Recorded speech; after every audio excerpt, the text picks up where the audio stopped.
On a quiet country road where wildflowers dance in the autumn breeze, James Mitchell pulls his weathered pickup truck to the side.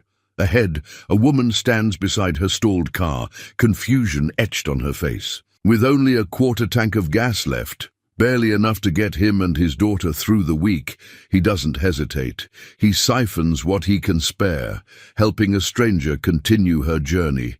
It's just who he is, even when life's been dealing him a tough hand. He never expected to see her again, but sometimes the smallest acts of kindness can lead to the greatest changes in life.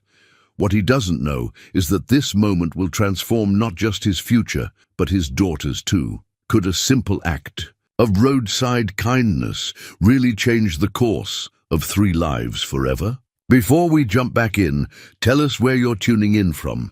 And if this story touches you, make sure you're subscribed, because tomorrow I've saved something extra special for you. James Mitchell's alarm chirps at 5:30 a.m., same as it has every morning for the past 8 years.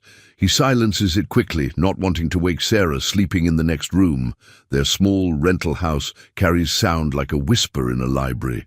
The floorboards creak beneath his feet as he makes his way to the kitchen, where a stack of bills sits beneath a magnet on the refrigerator door, each envelope a reminder of the tightrope he walks every month. The coffee maker, a Christmas gift from Sarah 3 years ago, sputters to life. She'd saved up her allowance for months to buy it, refusing to tell him where the money came from until Christmas morning. That's just who she is, always thinking of others, just like her mother was. The morning light creeps through the kitchen window, illuminating the dust motes dancing in the air. James takes his coffee black these days. Cream and sugar are luxuries that don't make the cut when every dollar needs to stretch. He pulls out his worn leather wallet, counting the remaining bills. $23 until payday, 4 days away.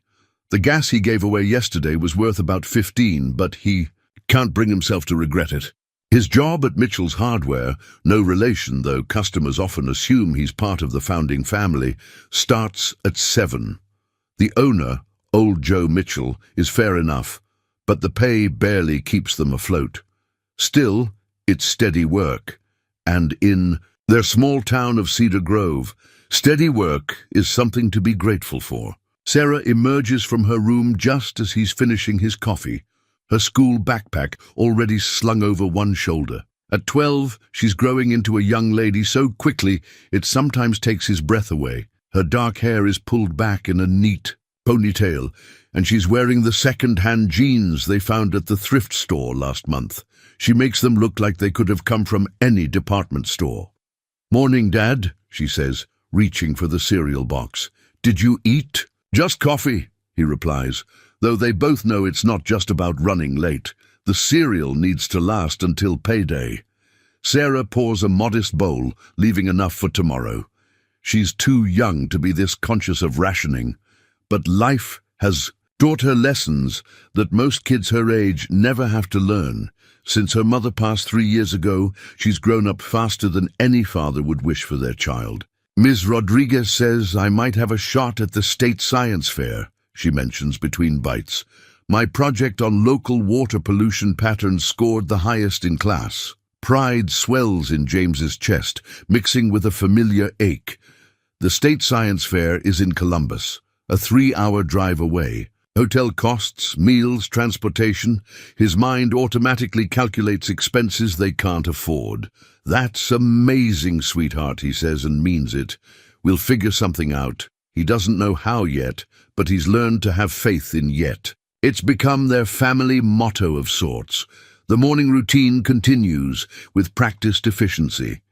Sarah catches the school bus at 7:15, giving him just enough time to drop her off with a hug and make it to work. As he watches the yellow bus disappear, around the corner, he thinks about the woman from yesterday, standing beside her stalled car. There was something about her, not just her beauty, which was undeniable, but a kindness in her eyes that reminded him of better days. The hardware store's bell chimes as he unlocks the front door at precisely 6:55 a.m. Old Joe nods from behind. The counter already doing the morning inventory.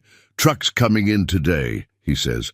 Got a big order of winter supplies. Could use you on overtime if you're interested. James's heart lifts slightly. Overtime means extra cash, even if it also means missing dinner with Sarah. She'll understand, she always does. Yes, sir, he replies. I'll stay as long as you need me. The day unfolds like many before it, helping customers find the right tools, restocking shelves, and calculating prices for home improvement projects. But today, his thoughts keep drifting back to that country road, to an act of kindness that emptied his gas tank but somehow filled something else.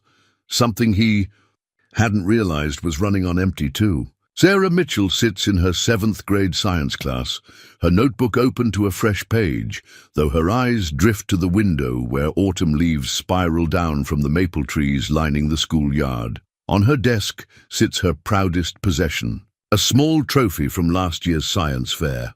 Bronze, with a microscope figurine on top. It's not much compared to the gleaming gold awards some of her classmates have won for sports or music competitions. But to her, it represents something more. Possibility. Ms. Rodriguez is discussing marine ecosystems today, and Sarah's pen moves quickly across the page, capturing every detail. She's never seen the ocean. The closest she's come is watching documentaries on the library's computer during lunch breaks. But in her mind, she can picture the vast expanse of blue, the mysterious depths where creatures unlike anything on land drift through dark waters. Sarah, Ms. Rodriguez calls after class, do you have a minute? Approaching the teacher's desk, Sarah clutches her worn backpack strap. Ms. Rodriguez pulls out a glossy brochure from her desk drawer. The State Science Fair this year has a special category for environmental impact studies. Your water pollution project would be perfect. Sarah's fingers trace the edge of the brochure. The photos show teenagers in lab coats, proud parents in the background, and judges examining elaborate displays. Her heart beats faster at the possibility, even as her mind calculates the costs she knows they can't afford. The winner receives a full scholarship to the Marine Biology Summer Camp at Ohio State. Ms. Rodriguez continues softly, knowing her student's situation. All expenses paid. That evening, as Sarah sits at their small kitchen table doing homework, she can hear her father in the garage, trying to coax a few more miles out of their old truck. The sound of metal on metal mingles with the scratch of her pencil as she works on her science fair proposal. She hasn't shown him the brochure yet. It's tucked safely in her notebook, a dream waiting for the right moment. The kitchen walls are lined with photos, most of them from before the hospital bills, before the funeral, before their life. Became a careful balance of what they could do without. Her favorite is of the 3 of them at Lake Erie, her mother's laugh caught mid-moment as waves splash around their ankles. Sarah was 9 then, still believing in forever. Now, at 12, she believes in different things. She believes in her father's quiet strength, in the way he makes sure she never feels the full weight of their struggles. She believes in the power of education. Her mother, a high school biology teacher, taught her that. And she believes somehow that the ocean she dreams about will be more than just pictures on a library computer screen someday. Her project sits in careful stages across the table. Water samples from different points along Cedar Creek, pH testing strips donated by Ms. Rodriguez, and meticulous notes tracking changes over time. She's discovered patterns in the pollution levels that correspond with the local factory's production schedule. It's real science, Ms. Rodriguez says, the kind that could make a difference. The back door opens and her father enters, wiping grease from his hands with an old rag. Despite his obvious exhaustion, he smiles when he sees her work spread out. How's the future marine biologist doing? It's their shared joke, but neither of them treats it like one. He's never once suggested she dream smaller, even when small would be more practical. Even now, she notices, he's careful not to let his greasy hands come too close to her papers. Dad, she starts, then hesitates. The brochure feels heavy in her notebook. Ms. Rodriguez thinks my project could win at state. He sits down beside her, his eyes serious but warm. Of course it could. You've worked harder than anyone I know on this. But Columbus. She trails off, not wanting to complete the thought. Hey, he says softly, waiting until she meets his eyes. We'll figure it out. We always do. Sarah nods, knowing he means it, knowing too that figuring it out probably means more overtime hours, maybe selling something else they've held on to. The guilt mingles with gratitude in her chest. Later that night, as she gets ready for bed, she thinks about the woman her father helped yesterday. She'd seen them through her bedroom window. The elegant stranger in her expensive clothes, her father with his gentle manner, passing his own precious gas into her tank. It had reminded her of her mother's favorite saying, "Kindness costs nothing, but means everything." Sarah touches the science fair trophy on her bedside table, its small bronze surface reflecting the moonlight. Tomorrow, she decides, she'll show him the brochure. Tomorrow they'll start figuring it out together, because that's what they do. They keep moving forward, one small step at a time, believing that someday all these small steps will lead to something bigger than themselves. The morning rush at Mitchell's Hardware is in full swing when the bell above the door chimes. James looks up from the register, where he's calculating Mrs. Henderson's discount on garden supplies, and freezes. Standing in the doorway, sunlight. Streaming in behind her is the woman from the country road. She's dressed differently today, a tailored blazer and silk blouse replacing yesterday's casual attire, but her warm eyes are exactly as he remembers. "I hoped I'd find you here," she says, approaching the counter. "I asked around town about a kind man with a red pickup who works at a hardware store." Mrs. Henderson, bless her heart, immediately grasps the situation with the intuition of a woman who's lived in a small town all her life. She gathers her purchases with a knowing smile. "I'll come back later for the mulch, James." The woman extends her hand. "Elizabeth Chen, I believe I owe you more than just a thank you for yesterday." Her handshake is firm, professional. She reaches into her leather handbag and produces a business card. The embossed letters catch the light. Elizabeth Chen, CEO, Tech Fusion Industries. James's eyes widen slightly as he recognizes the name of one of the largest tech companies on the West Coast. "I'm James Mitchell," he manages, suddenly very aware of the dust on his work apron. "And you don't owe me anything. Anyone would have done the same." Elizabeth's smile softens. "We both know that's not true. I spent 2 hours on that road before you came along. Plenty of cars passed by." Old Joe appears from the back room, his weathered face brightening at the sight of a new customer. Elizabeth turns to him with graceful ease. "Mr. Mitchell, I wonder if I might borrow James for a coffee break? I'd like to properly thank him for his help yesterday." Joe's eyebrows rise toward his hairline. In 15 years, James has never taken a coffee break.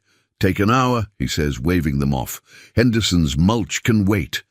The local diner is nearly empty at this hour, caught between breakfast and lunch crowds. They settle into a booth by the window, where autumn sunlight warms the worn vinyl seats. James orders plain coffee. Elizabeth asks for a cappuccino. "I have a confession to make," she says once the waitress leaves. "My car didn't really run out of gas yesterday." James sets down his coffee cup, confusion crossing his features. "Well, it did," she amends, "but not by accident. I've been driving these back roads for the past week, trying to clear my head. Running a tech company, it's easy to lose touch with what matters." She pauses, stirring her cappuccino. "Yesterday, I was sitting in my car, wondering if I should just sell everything and start over when you pulled over." "I'm not sure I understand," James says carefully. Elizabeth's fingers trace the rim of her cup. "Your kindness, your immediate willingness to help a stranger, even though I could see how little gas you had to spare, it reminded me of something I'd forgotten in the corporate world. Sometimes the smallest gestures have the biggest impact." She reaches into her bag again, withdrawing an envelope. "I'd like to repay that kindness, James. Please," he begins, raising his hands. "I told you I don't need—" "It's not money," she interrupts gently. "It's an invitation. My company is launching a new educational initiative, partnering with schools to provide STEM opportunities for promising students. We're looking for community advisors, people who understand local needs. She slides the envelope across the table. It's a paid position, part-time to start. And I happen to know the CEO personally. James stares at the envelope, thoughts of Sarah's science fair brochure flashing through his mind. I don't have the qualifications for something like that. You have exactly the qualifications I'm looking for. Elizabeth counters. Integrity, compassion, understanding of what families and small towns need. She pauses, then adds softly, plus, I heard from 3 different people this morning about your daughter's science project. Talent runs in the family, it seems. The diner's bell chimes as new customers enter, bringing James back to reality. His lunch break is nearly over, and he hasn't even touched his coffee. But something has shifted in the air between them, like the moment before rain, when everything grows still with possibility. Think about it, Elizabeth says, standing and leaving her card beside his cup. I'm in town for the next few days. Sometimes running out of gas can lead you exactly where you need to be. As she walks away, James holds the envelope in his hands, feeling the weight of opportunity it contains. Through the diner's window, he watches her climb into a sleek black luxury car. So different from the modest sedan she'd been driving yesterday. Yet somehow, he realizes, she seems more real to him now than she had on that country road. The evening air carries the scent of approaching rain as James sits at the Coffee Bean, Cedar Grove's only cafe that isn't a diner. Elizabeth suggested meeting here after his shift, and the place feels foreign to him, despite having lived in town his whole life. Sarah is at her weekly study group, giving him 2 hours before he needs to pick her up. Elizabeth arrives precisely on time, having changed into more casual clothes. Though James suspects her casual sweater costs more than his entire wardrobe, she orders them both coffee, ignoring his protest, and adds a plate of pastries to share. I did some research on your company, he says, warming his hands around the mug. Tech Fusion's educational programs have helped thousands of students. She nods, looking pleased. It's the part of my work I'm most proud of. But tell me about Sarah's science project. Mrs. Henderson wouldn't stop talking about it when I ran into her at the grocery store. The mention of Sarah transforms James's hesitant demeanor. His eyes light up as he describes his daughter's research on local water pollution, her meticulous data collection, her dreams of marine biology. Elizabeth listens intently, asking thoughtful questions that reveal her own passion for science education. She sounds remarkable, Elizabeth says softly, just like her father. James shakes his head. I'm just trying to keep up with her. After her mother passed, he pauses, surprised at himself for bringing up Karen so naturally. Well, Sarah's been the strong one. Tell me about her mother, Elizabeth says gently. It's not prying. Somehow, she makes it feel like she's offering him a gift, the chance to share these memories. Karen was a biology teacher at the high school. That's where Sarah gets her love. Of science, she could make anything fascinating. I used to joke that she could teach a rock about photosynthesis, and the rock would learn. He smiles at the memory. When she got sick, she was more worried about Sarah's science fair project than her own treatments. Elizabeth's hand moves across the table, almost touching his, but not quite. Cancer? James nods. It moved fast. The insurance covered most of it, but he gestures vaguely, encompassing their current circumstances. But medical bills have a way of changing everything, Elizabeth finishes. Her voice carries understanding rather than pity. My father passed away when I was in college. Heart attack. I had to drop out to help my mother run our small convenience store. James looks up surprised. The CEO's humble beginnings aren't mentioned in any of the articles he'd read about her. It took me 6 years to finish my degree, taking night classes and coding websites for local businesses, she continues. Everyone sees the success story, but few know about the struggle. She finally allows her hand to rest lightly on his. That's why I started the educational initiative. Talent and dreams shouldn't be limited by circumstances. The touch of her hand sends a warm current through him. both comforting and unsettling. It's been so long since he's felt this kind of connection with someone. The position I mentioned, she says, it would involve coordinating between schools and our foundation, identifying students who could benefit from our programs. The salary would be competitive and, she hesitates, then continues, it comes with full health benefits and a college savings plan option. James thinks of Sarah's carefully hidden science fair brochure, which he'd found while doing laundry. He thinks of the way she makes her cereal last, the 2 small shoes she insists still fit, the quiet determination in her eyes when she works on her project. I don't want charity, he says quietly. Good, because I don't offer charity, Elizabeth responds, her tone firm but kind. I'm offering an opportunity, one you've earned through your own actions. Sometimes kindness comes full circle, James. Sometimes helping a stranger on a country road is just the beginning of a much bigger story. Thunder rumbles in the distance, and rain begins to tap against the cafe windows. Neither of them moves. To break the moment, I should pick up Sarah soon, James finally says, glancing at his watch. Of course. Elizabeth withdraws her hand, but her smile remains warm. Think about the offer. Talk it over with Sarah. You both deserve a chance to dream bigger. As they stand to leave, she adds, and James, thank you for sharing Karen with me. She sounds like an amazing woman. She was, he agrees, then finds himself adding, she would have liked you. The rain has picked up as they walk to their cars, but neither hurries.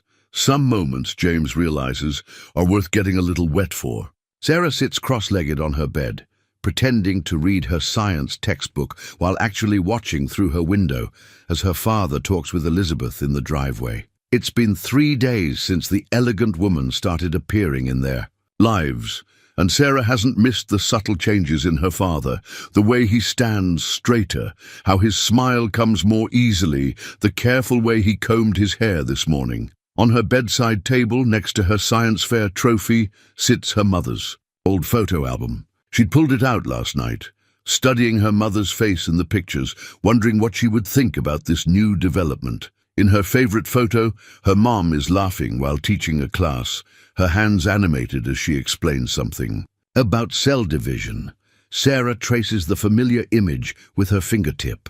What do you think, Mom? She whispers. Is it okay that she makes him smile like that? Below, Elizabeth's laugh drifts up through the partially open window. She's showing. Did something on her tablet, probably related to the job offer he'd told Sarah about during dinner last night. The way he'd explained it, carefully gauging her reaction, told Sarah more than his words did. He wants this change, but he's worried about her feelings. Sarah opens the photo album again, this time to a family picture taken at her 9th birthday party. Her mom was already sick then, though they didn't know it yet. She remembers how Dad would drive them to every doctor's appointment, holding Mom's hand through each devastating update, never letting his own fear show. A gentle knock at her door interrupts her thoughts. Sarah. Elizabeth brought over some information about the marine biology program at Ohio State. Would you like to come down? Sarah closes the album slowly.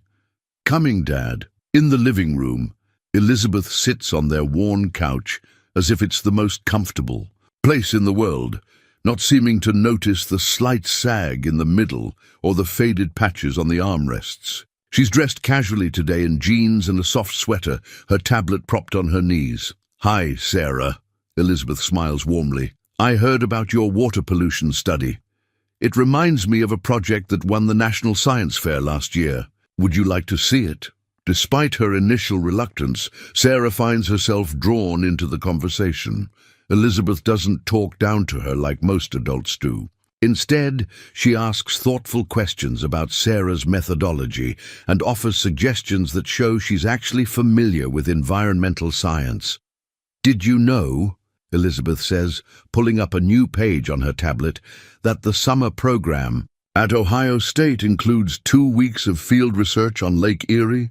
They study pollution patterns very similar to what you're tracking. Sarah's eyes widen at the photographs of students her age working with real scientific equipment on research boats. Her father, watching from his armchair, sees the spark of excitement she's trying to contain.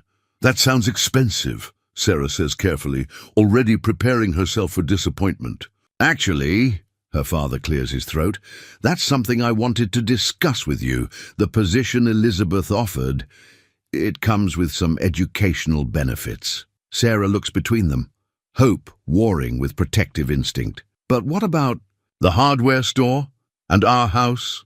"The job would pay more than the store," her father explains, "and we wouldn't have to move. It's all local work, just different opportunities."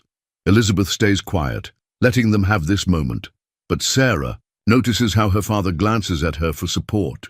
It's a subtle thing, but it reminds her of how her parents used to look at each other during important discussions. Later, after Elizabeth leaves, Sarah helps her father with the dishes. The comfortable silence between them is filled with unspoken thoughts until Sarah finally speaks. "I like her, Dad. She's nice and smart, like Mom was." Her father's hands still in the soapy water. When he looks at her, his eyes are bright with unshed tears. "Your Mom would be so proud of you, you know that? The way you think about others, how hard you work." Sarah leans against him, getting her shoulder damp from his wet sleeve. "She'd want you to be happy, Dad. I want that too." He pulls her into a proper hug, dishes forgotten. "You're my priority, sweetheart, always." "I know," she says, "but maybe we both deserve something good to happen." That night, Sarah adds a new photo to the album. A selfie Elizabeth had taken of the three of them looking at the marine biology program information.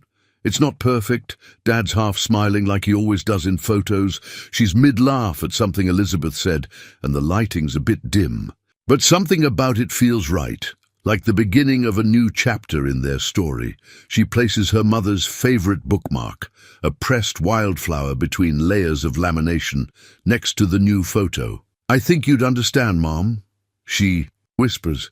"I think you'd want us to be brave enough to be happy again." The Riverside Inn sits at the edge of Cedar Grove, its stone exterior and warm lights making it the fanciest restaurant within 50 miles. James adjusts his tie, borrowed from old Joe, who insisted it was good luck, while Sarah smooths her dress. A recent thrift store find that Elizabeth helped her alter to fit perfectly. "Ready?" he asks, catching Sarah's reflection in the car's rearview mirror.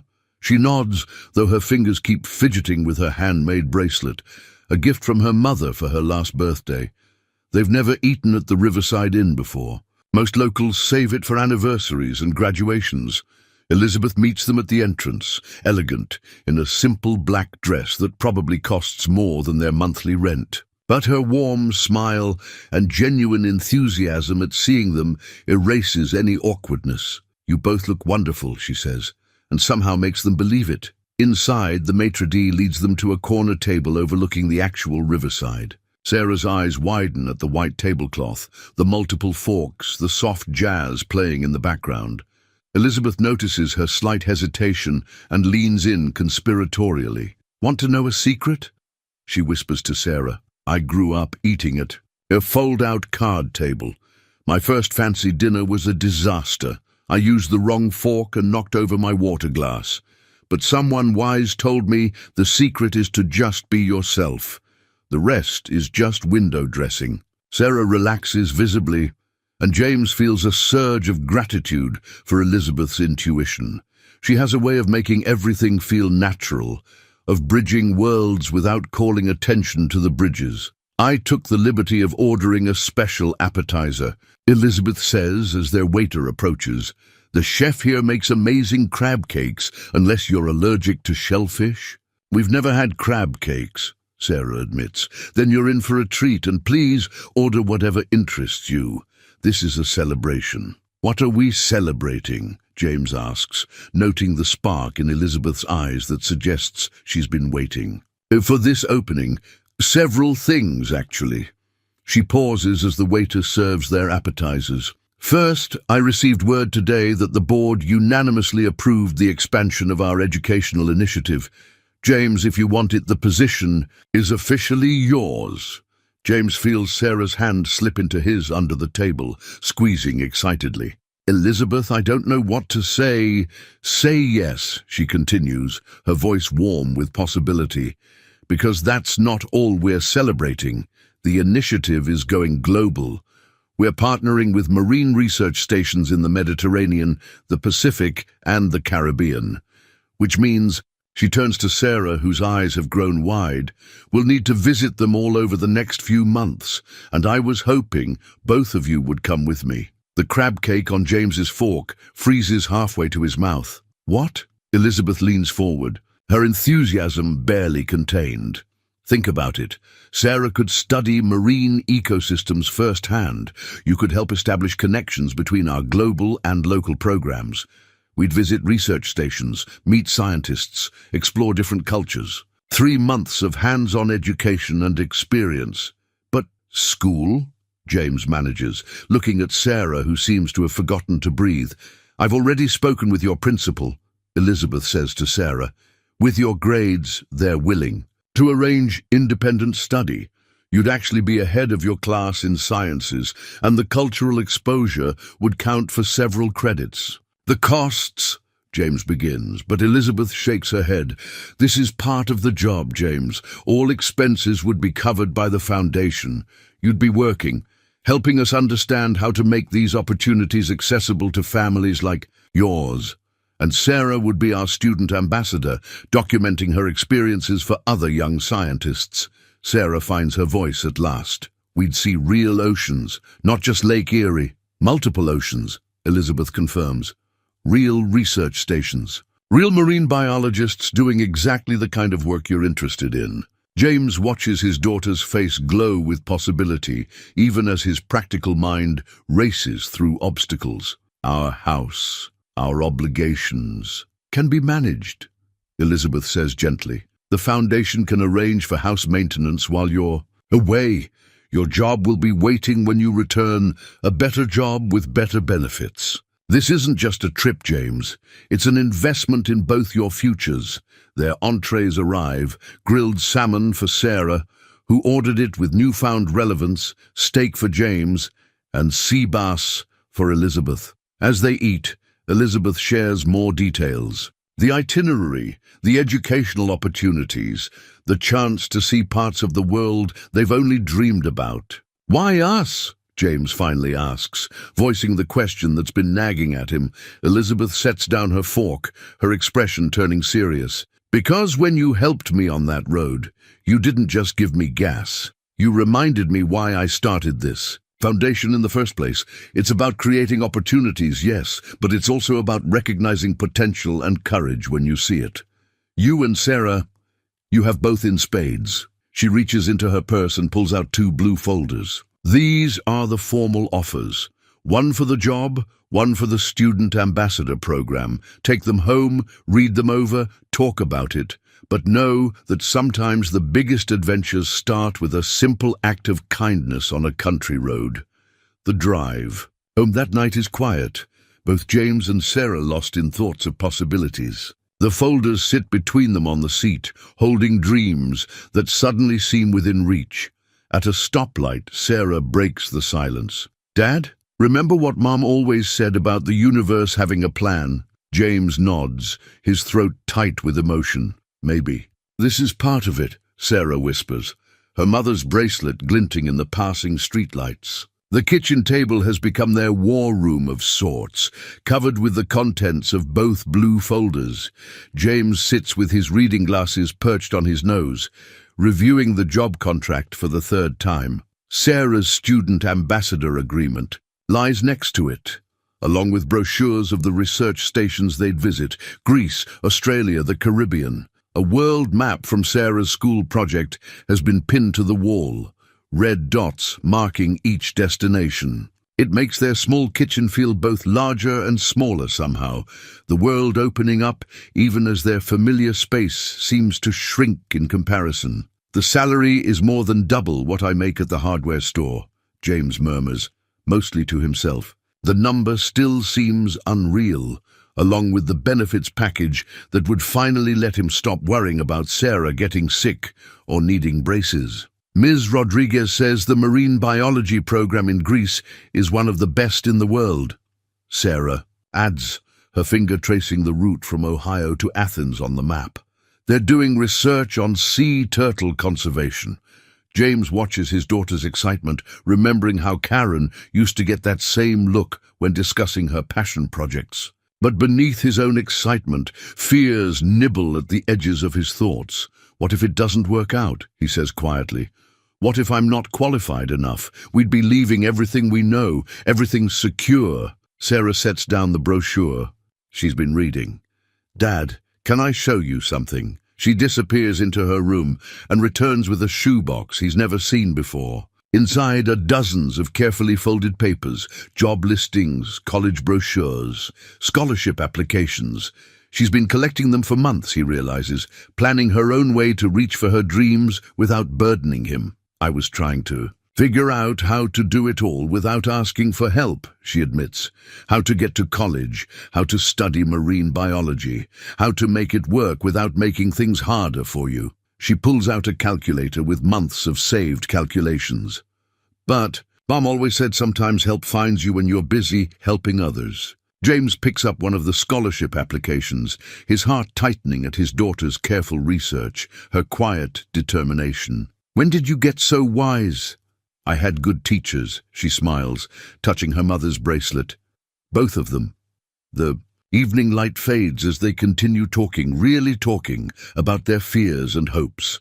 Sarah worries about making friends in new places, about keeping up with the science programs. James admits his terror of failing, of letting down not just Elizabeth's faith in him, but Sarah's as well. The phone rings, interrupting their discussion. It's old Joe from the hardware store. Heard about the job offer, he says without preamble. Elizabeth came by today, told me what she's planning for you too. Joe, James starts, but the old man cuts him off. Listen, son, I've watched you. Work yourself to the bone these past years, never complaining, always putting Sarah first. Karen would have wanted this for you both, and if you're worried about the store, don't be. My nephew's looking for work anyway. James grips the phone tighter, emotion catching in his throat. Thank you, Joe. Just promise you'll send us pictures of those sea turtles Sarah's always talking about. After hanging up, James finds Sarah in her room, looking at the photo album. Again, she's added the Riverside Inn dinner photo next to one of her mother teaching. The contrast should feel jarring, but somehow it doesn't. Mom would want us to go, wouldn't she? Sarah asks softly. James sits beside her on the bed, looking at Karen's smiling face. She always said education was about more than books. It was about experiencing life, taking chances, being brave enough to say yes to good things, Sarah finishes, quoting one of her mother's favorite sayings. They stay up late into the night, making lists, asking questions, voicing fears and dreams. By the time they finally head to bed, the red dots on the map don't look quite so intimidating. Instead, they look like possibilities, like points of light leading them forward. As James turns out the kitchen light, his eyes fall on the business card Elizabeth left at the diner that first day. He thinks about her words. Sometimes kindness comes full circle. Maybe that's what this is. Not an ending of their quiet life, but a beginning of something their past selves couldn't have imagined. He sends a text before he can second-guess himself. Can we meet tomorrow? We have some questions about Greece. Elizabeth's response comes immediately. I'll bring coffee and answers. And James, thank you for being brave enough to consider this journey. In her room, Sarah falls asleep with a marine biology brochure on her pillow, dreaming of sea turtles and new horizons. In his room, James lies awake, thinking of Karen, of Elizabeth, of chances and changes, and the courage it takes to say yes to life again. Their small house buzzes with activity as James and Sarah sort through 12 years of accumulated life. Elizabeth has arranged for a storage company to keep their furniture, but deciding what to take on their 3-month journey feels like its own kind of emotional archaeology. Look what I found. Sarah calls from the hall closet, pulling out a dusty envelope. Inside are their passports from their last family vacation to Canada, just months before Karen got sick. They'd need new ones now.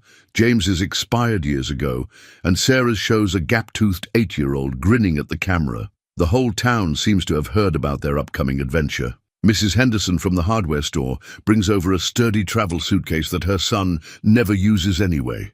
Ms. Rodriguez appears one afternoon with a professional-grade underwater camera for Sarah's research documentation.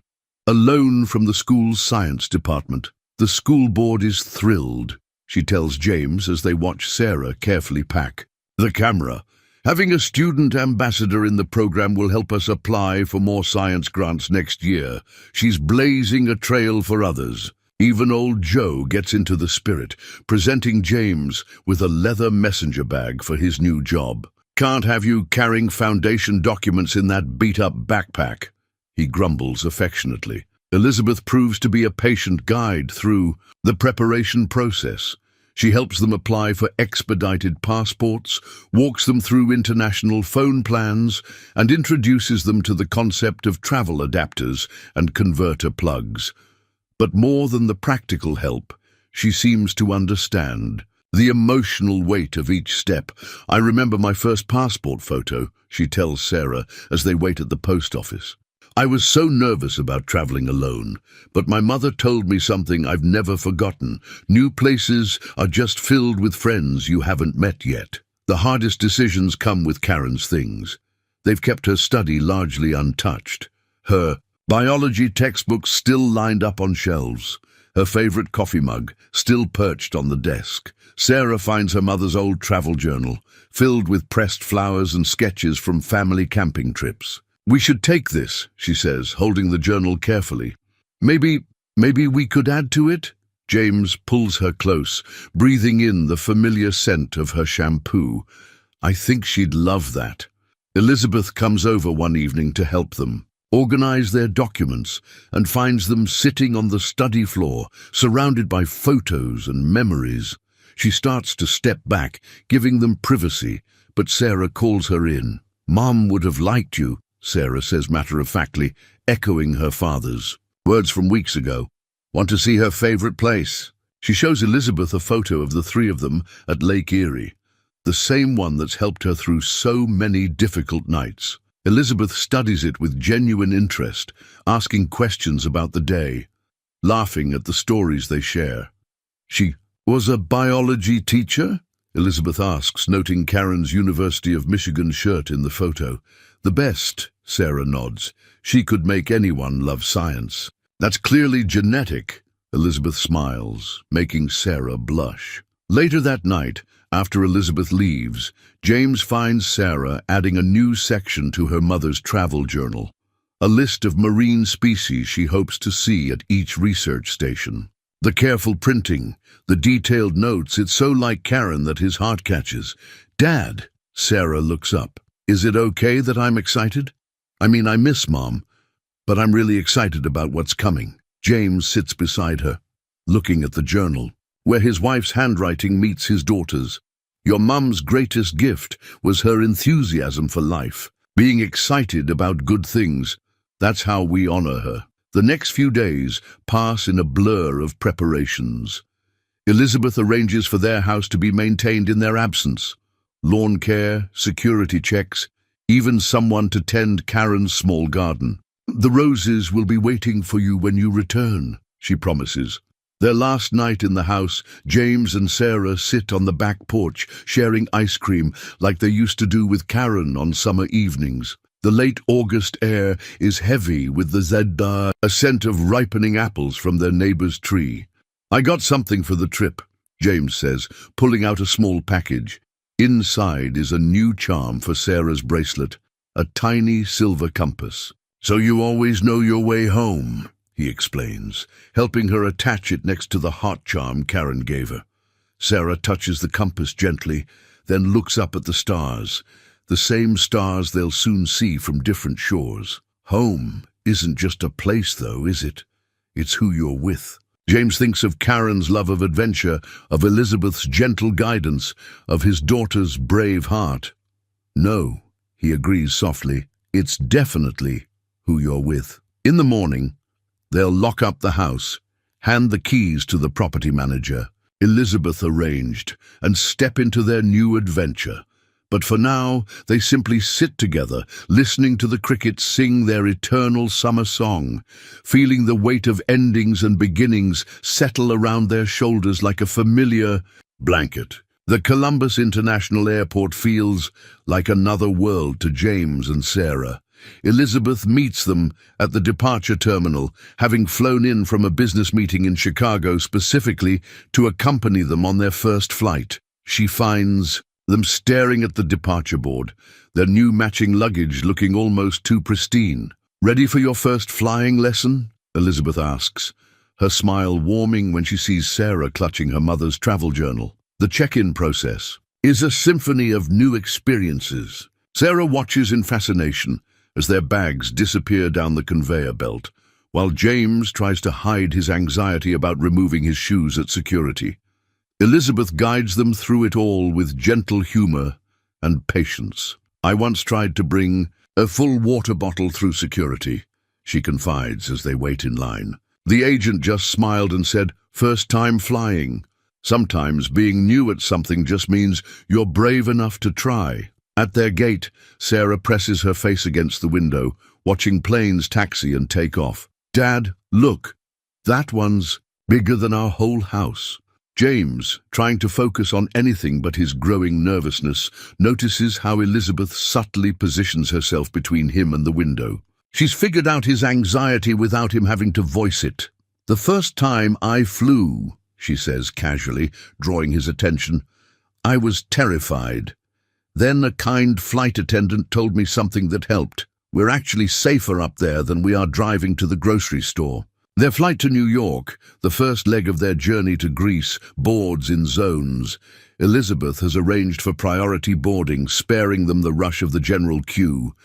As they step onto the jet bridge, Sarah grabs both their hands. "Together?" she asks, and James isn't sure if she's offering or asking for reassurance. "Together," Elizabeth confirms, giving them both a squeeze. Finding their seats becomes an adventure in itself. Elizabeth has booked them in a row of 3, letting Sarah take the window seat while she sits between them. As the plane fills, she keeps them distracted with stories about her own first flight, her worst layover, her favorite airports around the world.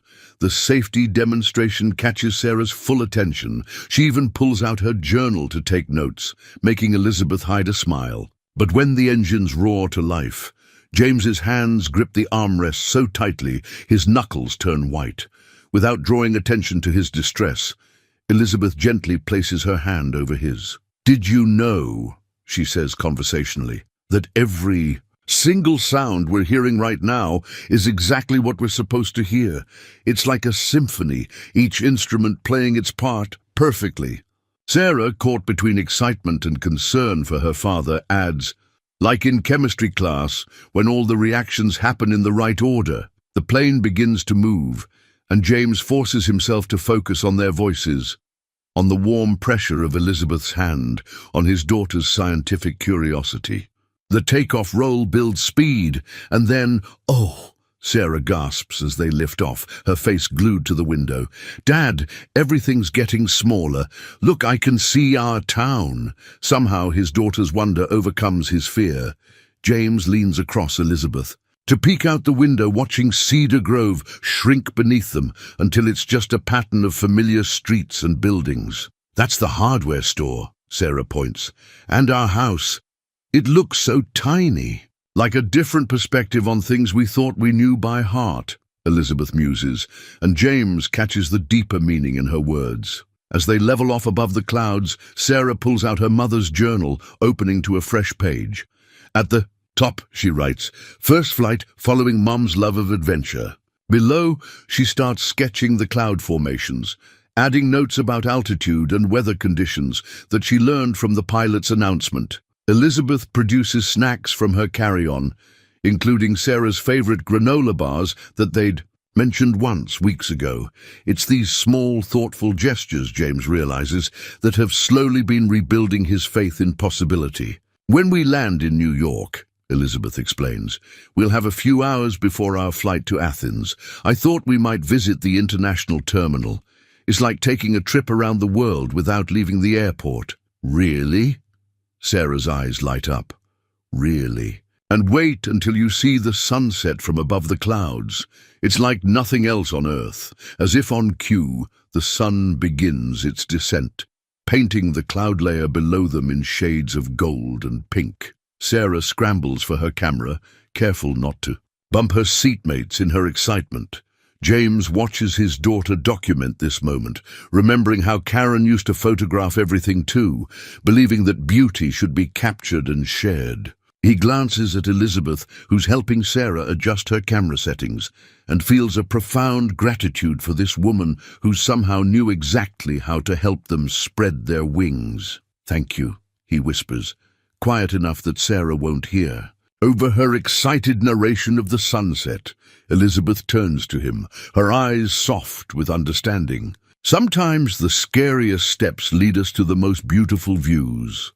Below them, America rolls by, each mile carrying them further from everything they've known and closer to everything they might become. Sarah's camera clicks, capturing another moment, another memory, another new beginning. The morning sun glints off the Aegean Sea as Sarah stands on the deck of the research vessel, her mother's journal open beside her new waterproof notebook. Dr. Andreou, the lead marine biologist at the Athens research station, points toward a dark shape moving beneath the waves. "There!" Sarah exclaims, already reaching for her underwater camera. "A loggerhead turtle!" From the other side of the deck, James watches his daughter work alongside the research team, her ponytail escaping from beneath her new marine biology cap.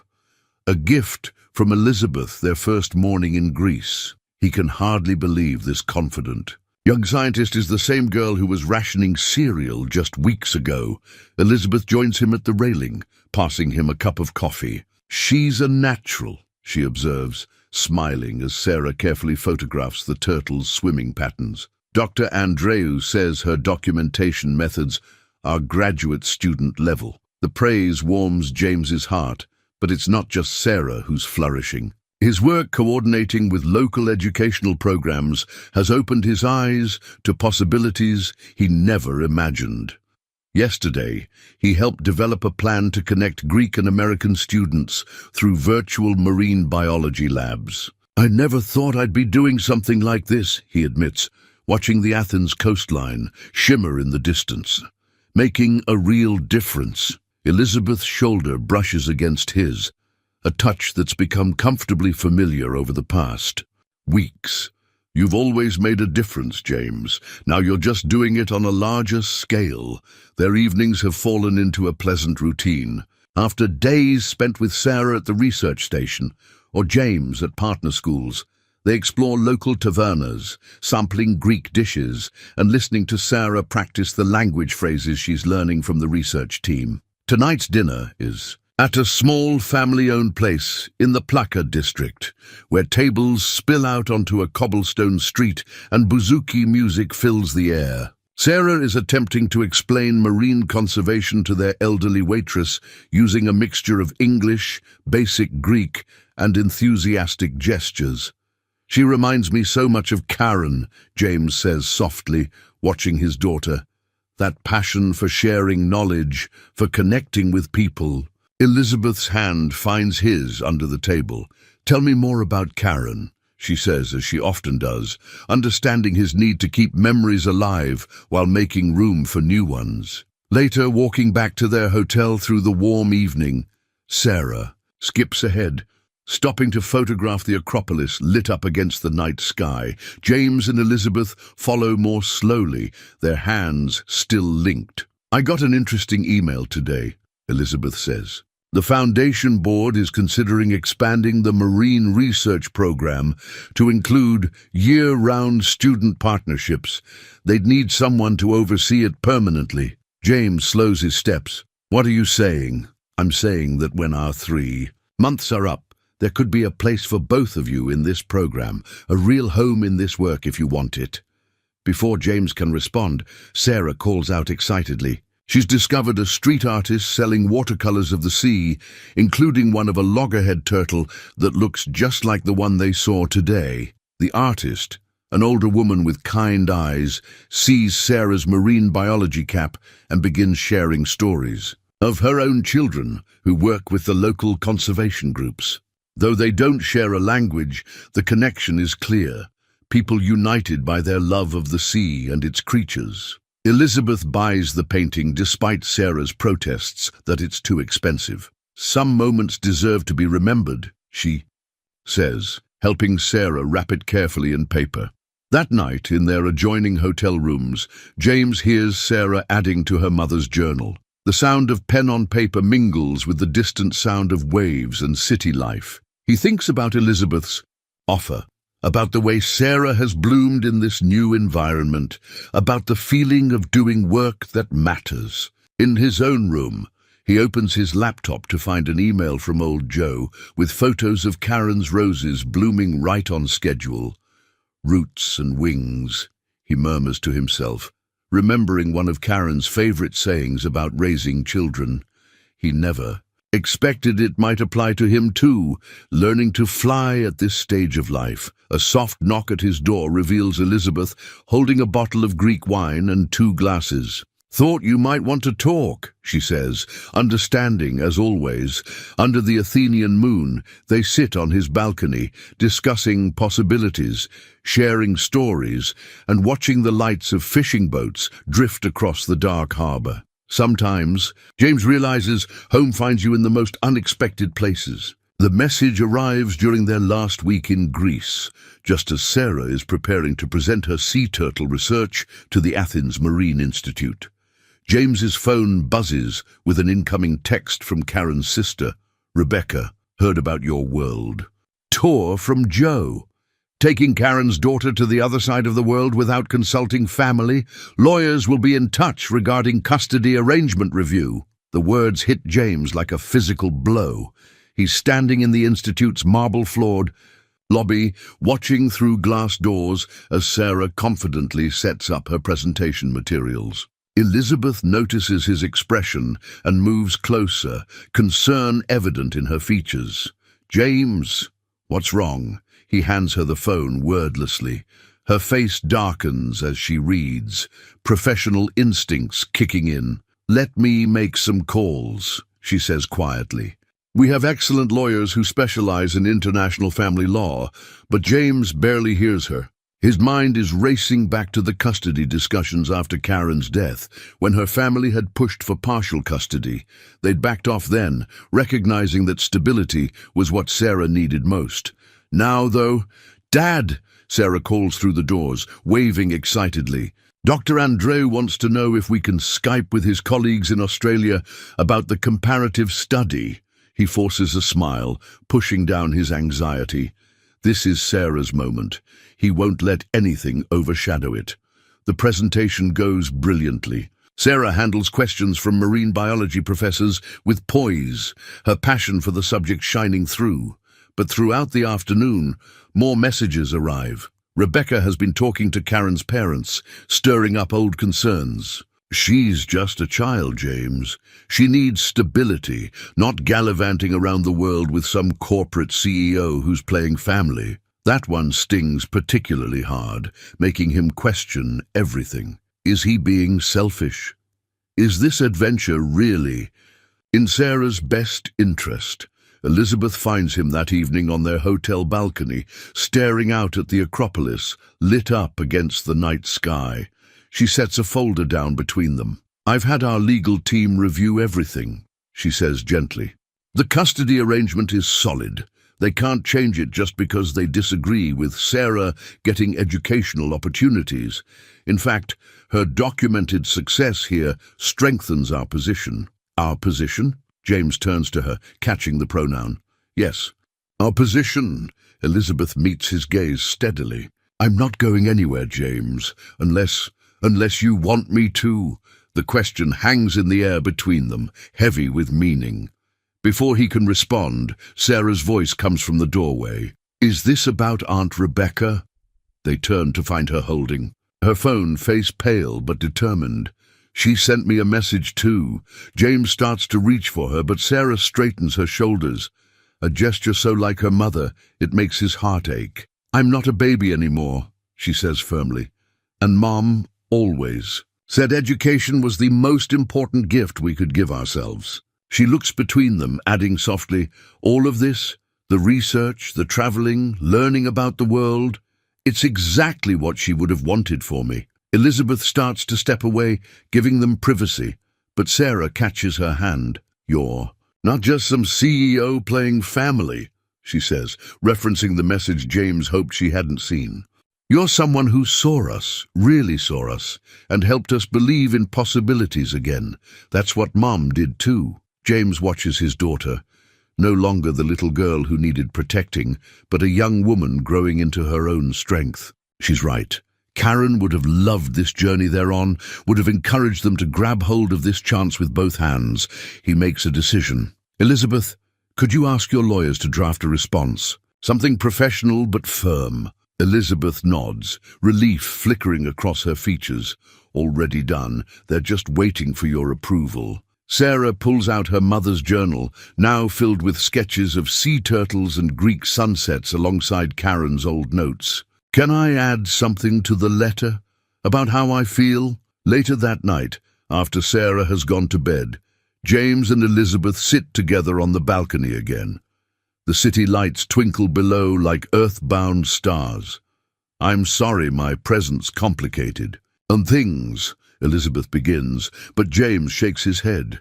You didn't complicate anything. You helped us see that life doesn't have to stop growing, even after loss. He takes her hand, adding quietly, Karen knew that.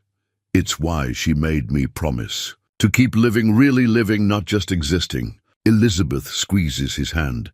Sarah was right, you know. I did see you both, your strength, your potential, your hearts.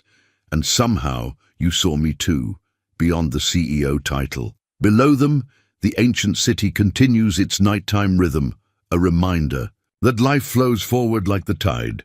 Unstoppable, ever-changing, but always finding its way home. The law offices in Athens are nothing like the small-town practices back in Cedar Grove.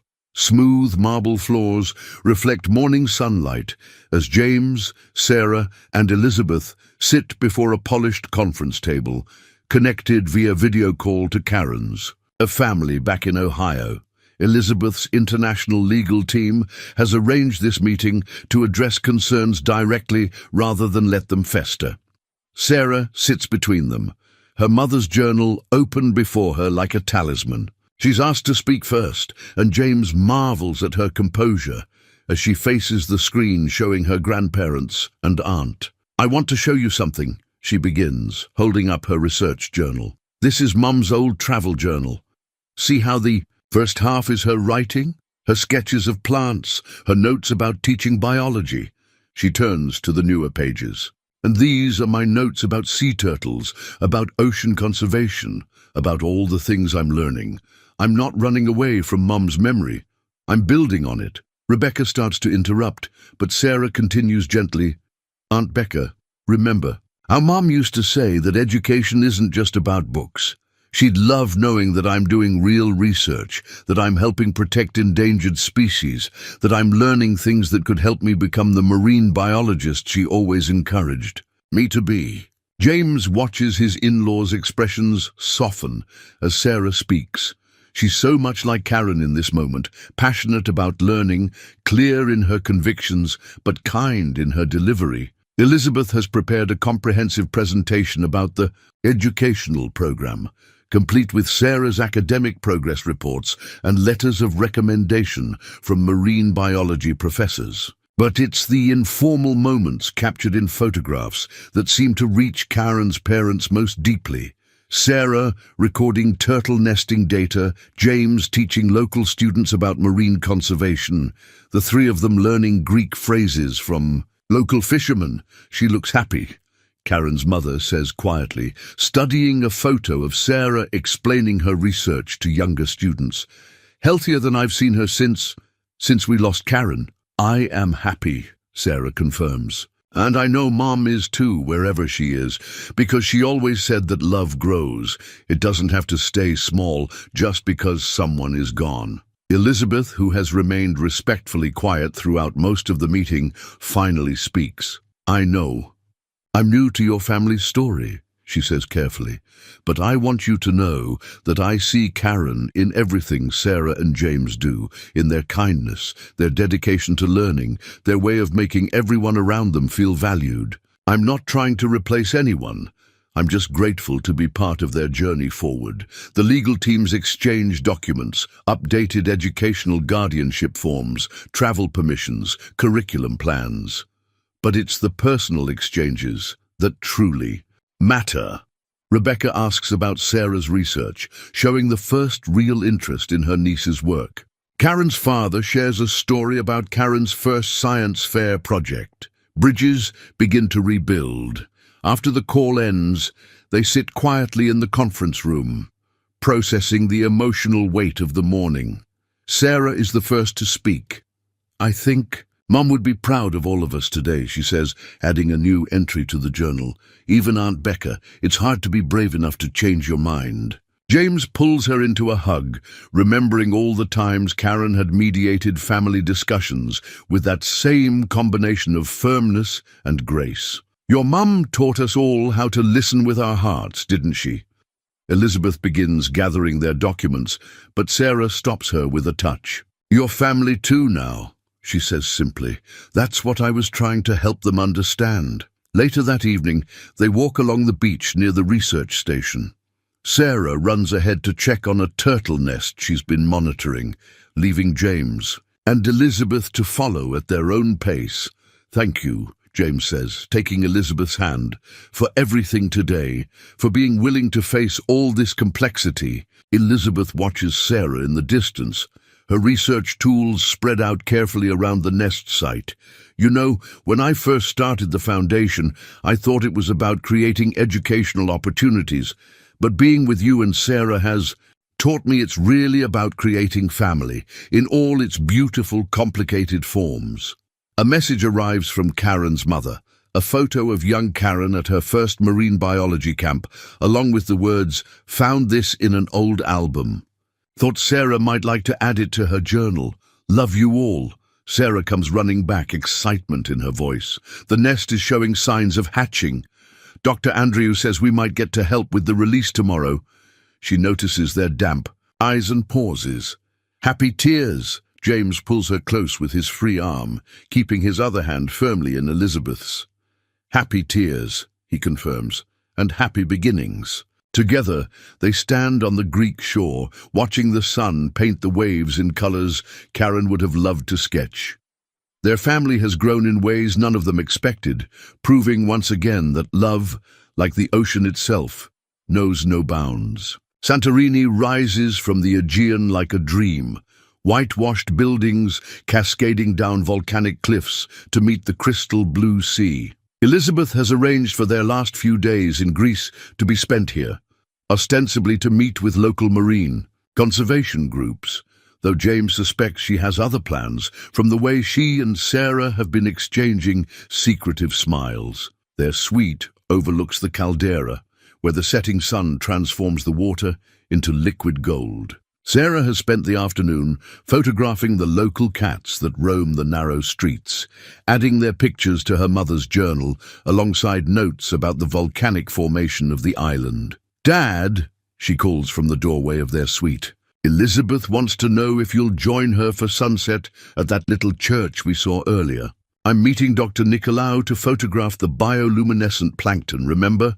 James notices his daughter's barely contained excitement, but plays along. "The blue-domed one on the cliff? I think she said something about getting better sunset. Photos from there." Sarah's attempt at casual conversation would never win her an acting award, but her joy is infectious.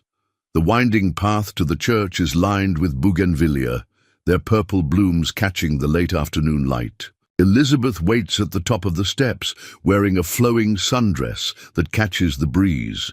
She's holding something that makes James's heart skip, Karen's travel journal. "Sarah thought we should have this with us," Elizabeth says softly, as He reaches her. She said her mom would want to be part of this moment too. This moment, James asks, though his pulse is already quickening with understanding. Elizabeth takes his hand, leading him to a small courtyard overlooking the sea. She's arranged cushions and lanterns in a quiet corner, protected from other tourists by cascading flowers. "James," she begins, her usual corporate confidence giving way to tender vulnerability.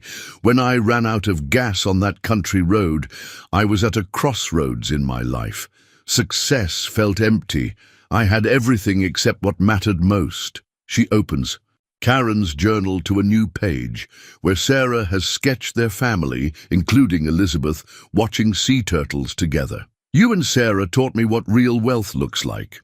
It looks like a father's unconditional love, a daughter's boundless curiosity, a family's courage to embrace change while honoring love that came before." She reaches into her bag, withdrawing a small blue box. "I'm not trying to replace Karen.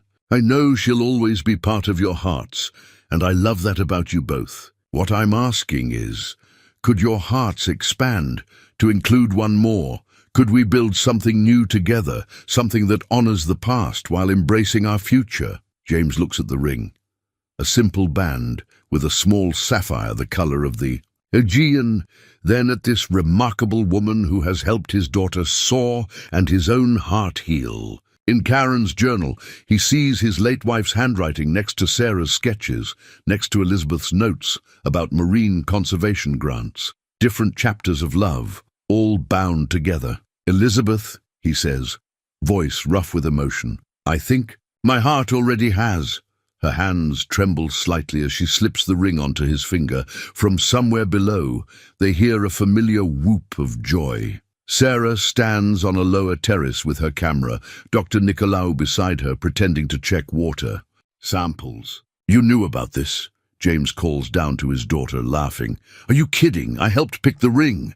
Sarah's face glows with happiness. "Elizabeth asked for my blessing weeks ago. Mom would have loved that." As if in response, a warm breeze carries the scent of jasmine around them. Elizabeth pulls Sarah up to their courtyard, and they sit together among the cushions and lanterns, watching stars emerge above the darkening sea. "Look what else I found," Sarah says, pulling something from her camera bag. It's a small silver frame holding two photos.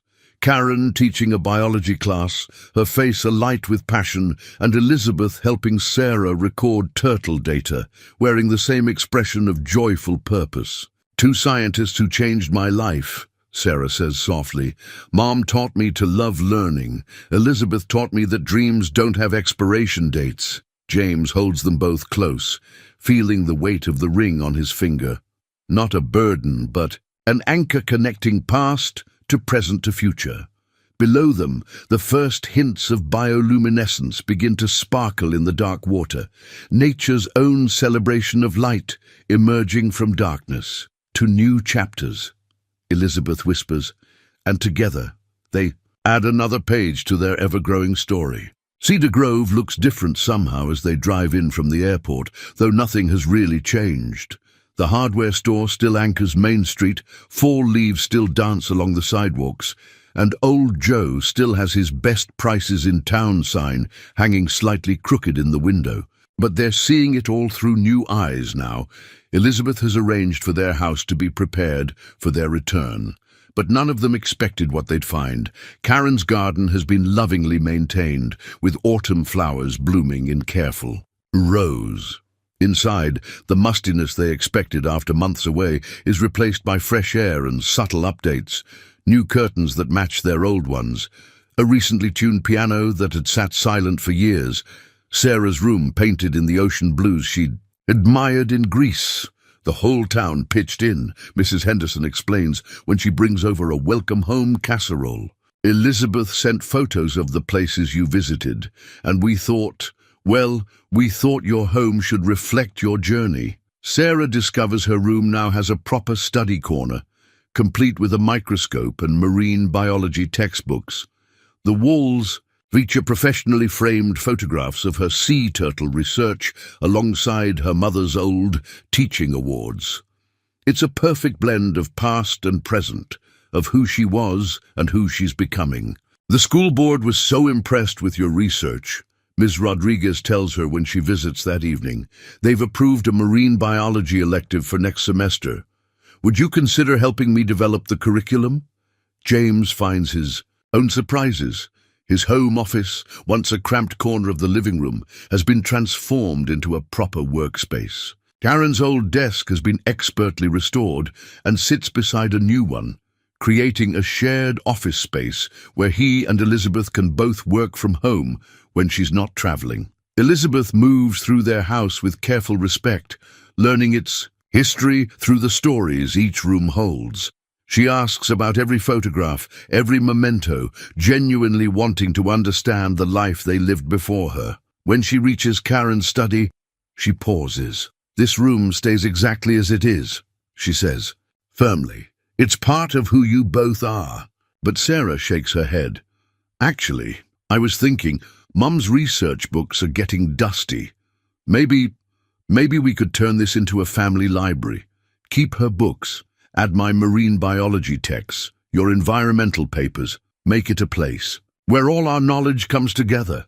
James watches Elizabeth's eyes, filled with tears at this invitation to blend their lives so completely. "Only if you're sure," she whispers to Sarah. "Mom always said books were meant to be read, research meant to be shared." Sarah runs her finger along her mother's old thesis on local ecosystems. I think she'd like knowing her work was still teaching people. That evening, their house fills with visitors. Old Joe brings cigars he insists on sharing to celebrate. Proper, though he only ends up smoking half of one. Ms. Rodriguez arrives with Sarah's accumulated schoolwork and a stack of college brochures. Even Karen's parents drive down from Columbus, bringing Karen's old college microscope for Sarah and genuine smiles for Elizabeth. As twilight softens the edges of their familiar street, they sit on the porch steps together, watching fireflies compete with early stars. The ring on James's finger catches the last light of day, its sapphire as blue as the Aegean waters where their family took its new shape. "You know what this means," Sarah says, leaning against Elizabeth while holding her father's hand. "We're going to need a bigger bulletin board for all our family photos." "And a bigger garden," James adds. "Your mom's roses could use some company." Elizabeth wraps her arms around them both. "And maybe a bigger house, eventually," she suggests carefully. "One with a proper lab space for a young marine biologist and room for all our combined books." Sarah grins. "As long as we can bring Mom's roses." "Every single one," Elizabeth promises, "and we'll plant new ones too, right beside them." James looks at his expanded family, his brilliant daughter who carries her mother's passion for science and life, and this remarkable woman who helped them believe in second chances. Above them, just as it was that night in Santorini, the first star appears. Karen used to say that stars were like love. No matter how many new ones you discover, they don't diminish the light of the ones you've always known. Looking at his family now, James understands exactly what she meant. Winter melts into spring as wedding preparations unfold with the same thoughtful care that has marked their entire journey. Elizabeth, who has orchestrated million-dollar corporate events, insists on keeping things intimate and meaningful. The ceremony will be held in Karen's garden, now awakening with the first roses of the season. "Mom would love this," Sarah says one afternoon, helping Elizabeth sort through potential decorations at their kitchen table. "She always said her roses bloomed best for special occasions." They've decided to hold the ceremony in May, when Karen's prized sterling silver roses will be in full bloom. Elizabeth has arranged for a master gardener to tend the roses all winter, ensuring they'll create the perfect backdrop. But it's the small details that show how carefully she's considered everyone's feelings. The invitations, elegant in their simplicity, include a pressed rose petal from Karen's garden beneath a translucent layer of paper.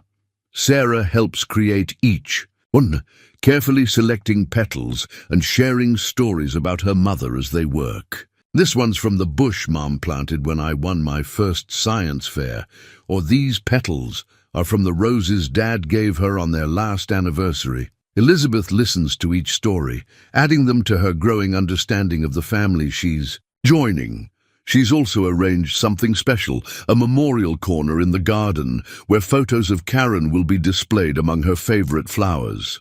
So she's part of the celebration, Elizabeth explains when she shows James her plans, not as a sad reminder, but as the beautiful beginning of our family's story. Sarah takes her role as bridesmaid seriously, but adds her own scientific touch to the preparations.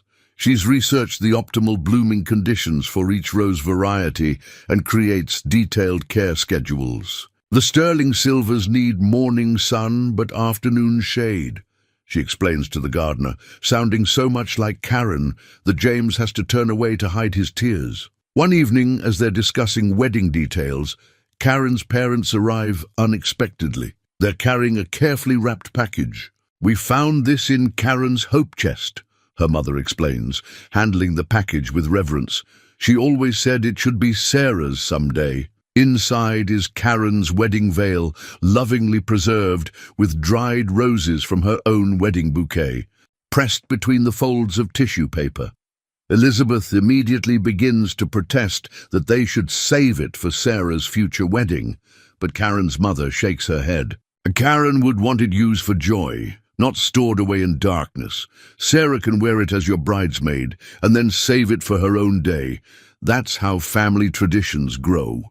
The gesture brings them all to tears, but they're the kind of tears that heal rather than hurt. Elizabeth hugs her future in-laws, and another piece of their blended family falls gently into place. James finds himself dealing with his own emotional preparations. Old Joe insists on hosting a small bachelor party at the hardware store after hours, complete with expensive scotch and not-so-expert advice. "You're doing right by everyone," the old man tells him gruffly. "Karen would be proud of how you've handled it all." The guest list grows organically to include not just family and local friends, but also Dr. Andrew from Greece, who books his flight immediately and promises to bring underwater videos of Sarah's turtles. Scientists from Elizabeth's foundation, teachers from Sarah's school, and what seems like half the town all RSVP with enthusiastic notes about celebrating this unexpected but perfect union. As the day approaches, their home fills with the controlled chaos of final preparations. Elizabeth moves in gradually, each box of her belongings carefully unpacked and integrated into their space. Her books join the family library, her coffee mug finds its place beside theirs, and her presence fills the house with new energy, while somehow making Karen's memories feel more vivid rather than diminished. The night before the wedding, Sarah insists they all visit the garden for a final check. The roses are perfect, their scent filling the evening air. The memorial corner is ready, Karen's smile radiant in the photos nestled among the flowers. String lights twinkle overhead like earthbound stars. "Tomorrow," Sarah announces, pulling. Both James and Elizabeth close. "We're officially becoming what we already are, a family that proves love only grows stronger when you share it." Elizabeth touches the sapphire ring that will soon be joined by a wedding band. "To old love and new beginnings," she says softly. "To family," James adds, holding them both. Above them, the first star appears, and somewhere in the garden, a late rose blooms. The morning of the wedding dawns clear and perfect, as if Karen herself had ordered the weather. The roses seem to have saved their peak bloom for this very day, their sterling silver petals catching the early light. Sarah, already dressed in her bridesmaid's gown with her mother's carefully altered veil, stands in the garden making final adjustments to the memorial corner. "The light's hitting Mom's picture just right," she tells James as he joins her, straightening his tie. "Like she's smiling extra bright today."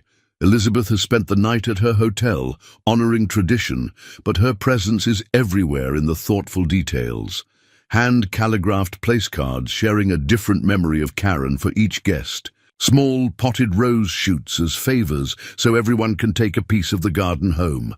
a donation in Karen's name to the marine biology program that changed their lives. The guests arrive slowly, gathering in the transformed garden. Dr. Andreu sets up a small screen, displaying a loop of sea turtle footage from their time in Greece. Karen's students, now grown with children of their own, share stories of their beloved teacher with Elizabeth's colleagues.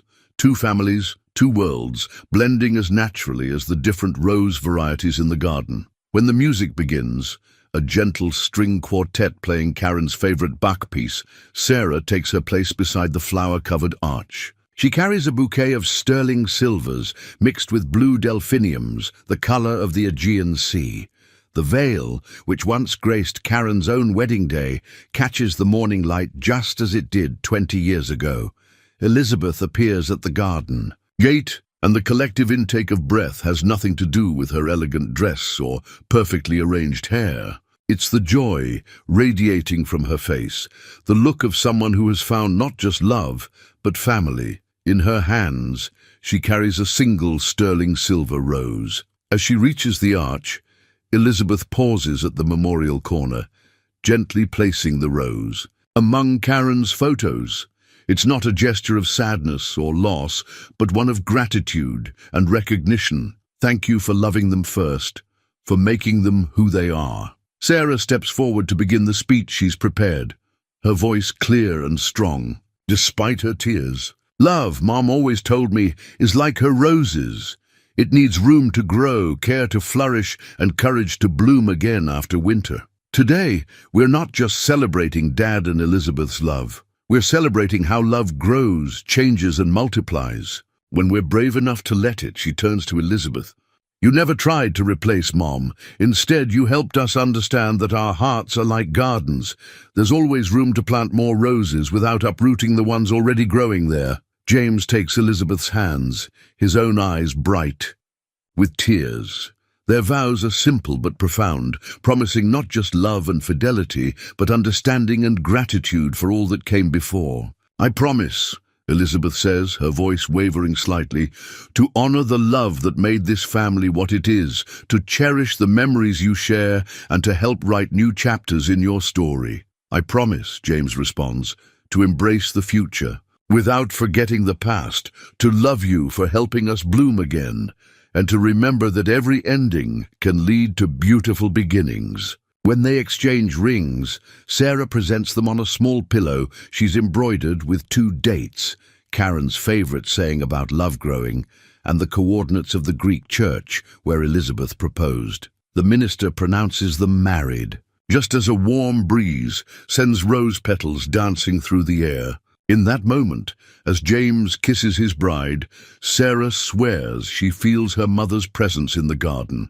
blessing this new chapter with the same generous love she showed in life. During the reception, Elizabeth and James share their first dance. Beneath strings of lights and stars just beginning to appear, Sarah watches from beside the memorial corner, one hand resting near her mother's photo. I think, she whispers to Karen's smiling image, this is exactly what you meant about love being endless. It just keeps growing, doesn't it, Mom? Like your roses, every bloom making the garden more beautiful. Above them, the first star of evening appears, joining the celebration like a final wedding guest, bearing witness to endings and beginnings, to love that transcends time, and to a family that proves there's no limit to how much the heart can hold. 1 year later, the garden blooms more abundantly than ever. New roses grow alongside Karen's original plants, their colors and fragrances mingling in the warm spring air. The family has kept their promise. Every sterling silver bush remains, exactly where Karen planted it, but now they're surrounded by companions, just like the family that tends them. Sarah stands at the kitchen window of their new home, a beautiful colonial just 3 blocks from their old house, preparing for her presentation at the International Youth Marine Biology Conference. At 16, she's become something of a celebrity in the conservation world, her research on sea turtle migration patterns earning her an early acceptance letter from the University of Michigan's Marine Biology program, her mother's alma mater. Don't Forget your grandmother's microscope, Elizabeth calls from her home office, where she's coordinating the Foundation's latest educational initiative. The program, inspired by their family's journey, helps single parents and their children pursue educational opportunities together. They call it the Sterling Silver Program, and its success stories already fill a thick binder on Elizabeth's desk. James enters carrying a familiar blue journal, Karen's travel diary, now filled with 3 generations of scientific observations, family memories, and dreams for the future. Sarah has added her latest research notes beside her mother's old sketches, and Elizabeth contributes photographs from their family's continuing adventures. "Ready for our evening tradition?" he asks, setting the journal on the kitchen table. It started on their first night in the new house, gathering to share their days and add to the journal, keeping Karen part of their ongoing story. Tonight feels special, though. It's the anniversary of that first chance meeting on a country road. "I found something interesting today," Sarah says, opening her laptop. "I was reviewing Mum's old research notes for my presentation, and look what she wrote in the margins of her thesis." There, in Karen's familiar handwriting, is a quote, "Science teaches us that nothing truly ends. It just transforms into something new, like energy changing forms while remaining eternal." Elizabeth reaches for James's hand, her wedding ring, catching the light. "She was right, you know, about everything." Speaking of transformation, Sarah adds with a grin, "Dr. Andreu sent the latest footage from our tracking project. Remember that turtle we tagged last summer? She's back at the nesting site, laying her own eggs now." They gather around the laptop, watching the circle of life play out beneath the Mediterranean waves. The kitchen fills with the scent of roses. Drifting in through open windows, Karen's sterling silvers mixing with Elizabeth's new climbing varieties. James looks at his expanded family, his daughter, confidently following her dreams while keeping her mother's memory alive.